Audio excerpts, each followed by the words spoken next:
Hello అందరికీ. ఈరోజు నేను బెండకాయ టమాటో కర్రీ చేయబోతున్నాను. ఫస్ట్ అయితే కళాయి పెట్టుకొని కట్ చేసుకున్న బెండకాయలు వేసుకొని ఫ్రై చేసుకోవాలి ఆయిల్ లేకుండా. అప్పుడు మనకి బెండకాయల్లో ఉన్న జిగురంతా పోతుంది.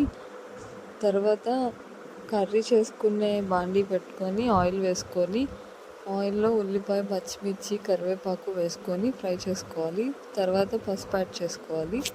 తర్వాత వేయించిన బెండకాయల ముక్కల్ని వేసేయాలి. వేసి బెండకాయలు బాగా మగ్గనివ్వాలి మూత పెట్టి. తర్వాత కొంచెం ఉప్పు వేసుకోవాలి.